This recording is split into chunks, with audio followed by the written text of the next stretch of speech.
Hey Josh, so I'm looking over your narrative lesson plans, and I like a lot of what I'm seeing so far. For in this first one here, you have a very smooth transition from the text that you're reading into the narratives that they're reading, and I like that smooth transition comes in the form of continuing to consider the essential question. Okay, so let's look at that. All right.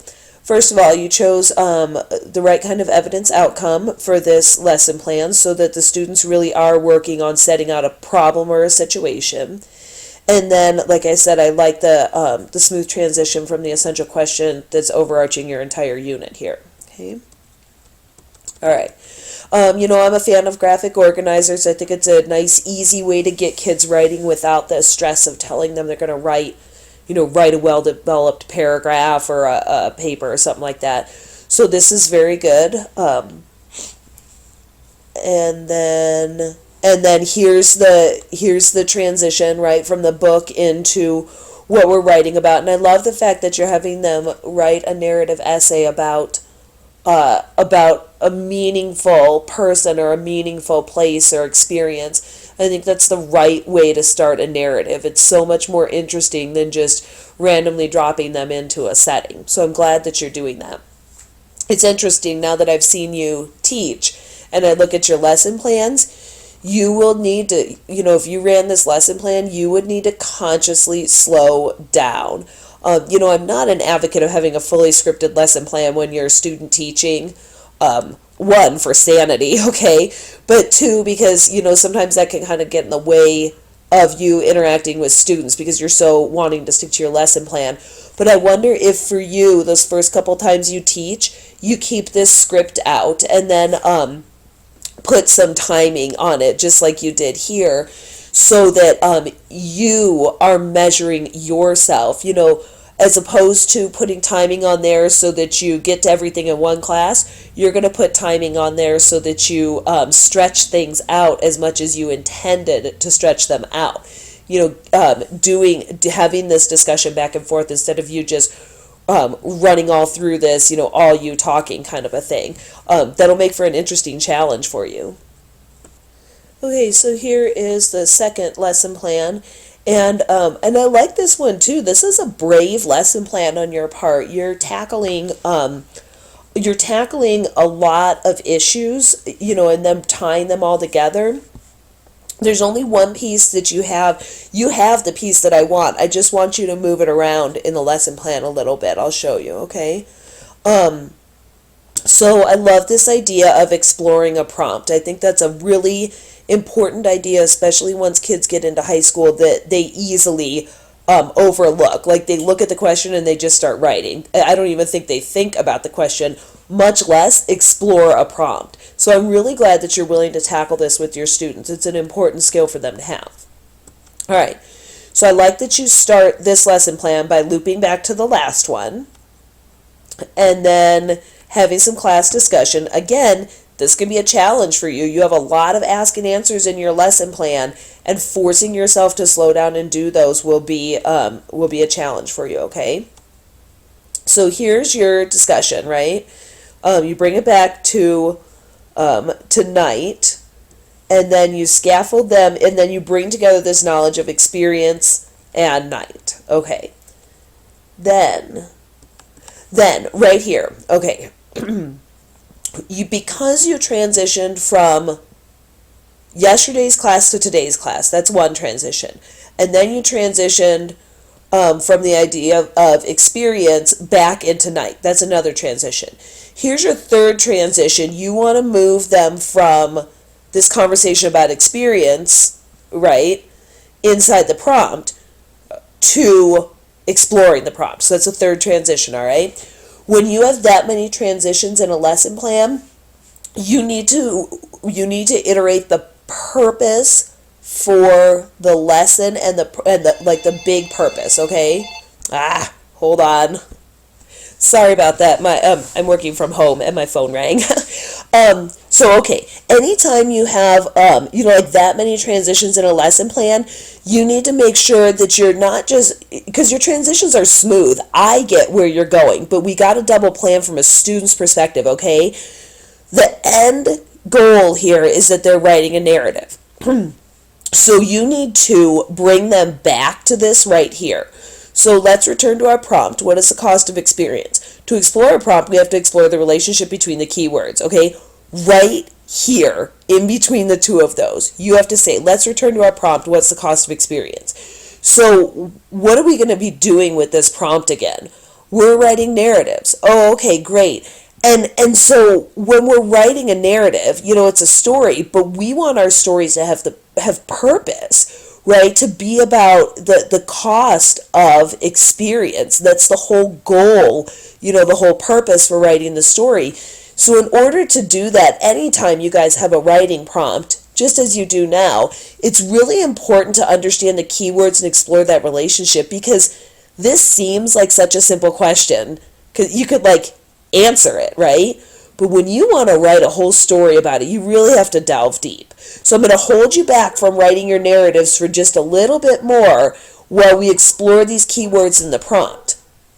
Okay, so Josh, think about something like that. Courtney loves to do a transition like this through the metaphor of a space shuttle launch, right? I don't know if you know. It's Courtney. She's full of random facts, okay? Space shuttles actually burn 90% of their fuel on the landing pad, okay? It takes that much burnt energy just to get them off the ground, okay? So I want you to think about that and maybe even use that metaphor and talk to your students about, why are you holding them back? You told them to write a narrative, let them just write. They know how to write. These are the things that kids are going to be thinking, right? But you've got a purpose in holding them back. You want them to think deeply. You want them to explore ideas widely before they write. You want them to burn 90% of their fuel in the planning stage, so that when you let them go, it's like a straight shot right into outer space. Okay, so, I think Courtney's metaphor is a good one, and feel free to steal it. But that's the kind of thing you want to talk about right here, because otherwise the kids don't know why you're having them do this, why you're holding them back, okay? The rest of it is freaking amazing and fantastic. The William Blake excerpt, your examples, which one is this, cost or experience, to really think about it and scaffold them into this. I love that. Okay, so here's your third one, and just a little bit of feedback here. This is very well done. I love it. I want you, I think that the evidence outcome you chose is perfect, right? Because we're sequencing events. And again, you've got this really great thing going for you where you loop back around to what you did last class before you go into this class. And I think that's a really nice rhythm that the kids can depend upon, okay? Right here, give them a why, okay? You say, the past 2 days we've explored this prompt and delved into our own experience. Today we're going to focus on story structure, right? Tell them why, because once again, you're holding them back, even if you and I know it's only momentarily before they write. And so talk to them about how stories have to have some kind of structure, because otherwise it just ends up being, bullshit stream of consciousness. I don't know, read, what is that, Fields of Grass or Fields of Leaves or whatever that, read them some Walt Whitman or something like that, read them some E. E. Cummings. It's just nothing but this babbling stream of consciousness, just to allow them to experience non-structure, and then say that is an example of what not to do, right? We're going to focus on story structure, so that they can understand that. And your guided notes are perfect. I love the fact that you were willing to take the time to do those for your students. Here's your fourth lesson plan, and again, really well done. You have the perfect evidence outcome picked for this, and I'm so glad that you're taking the time before they start writing to go over the rubric so that there's no surprises. I'm also really glad that you didn't bother creating your own rubric, because the narrative rubric already exists for Park, and it's best to have students be writing towards those types of writing pieces all year long. It just makes sense. I don't know. So again, you give them some purpose. You tell them they're going to start writing their drafts. You look at Park. rubric, and then you discuss it, and then you give them all this time in class to write. And I think that's good. That's one of those pieces we talked about, is having them write while you're right there in case they get stuck or have questions. So that's nicely done. Hey Josh, so what's this? Your 5th lesson plan here. You're killing me. It's taking me forever to grade these, but they're so amazing. They're great. I love reading this. So again, great evidence outcome, very nice alignment, through what you're having the students do and where you want them to go. So obviously I like this lesson plan, right? So what I showed you, right? But it's a good way to allow the kids to experience before you label. And then you bring them back, you loop back around. I love these loops that you create. I think that they're very nice for students. They always know that you will explicitly tie pieces together for them, that's an important part for them. And the fact that you continually do this shows them that it's, it's not just like who you are as a teacher, but that's your expectation for them because you live that every day. And my favorite part of this entire lesson plan is this. As you stir in the cheese, you hear that sound of gooiness that makes you feel gross, but it is actually the best sound of togetherness you will ever hear. Just wonderful. So here's your last lesson plan.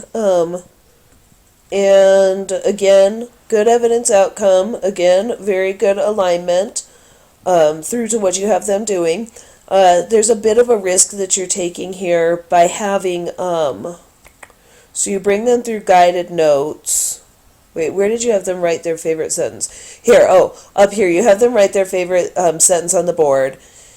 You walk them through guided notes, and then what you've set yourself up to do is, on the fly, analyze all of their sentences, and talk about or justify why they're, why they're a clause or a phrase. And that's risk-taking on your part, and I don't think it's bad, for the students to watch you struggle through grammar a little bit is an okay thing, but just be prepared for that.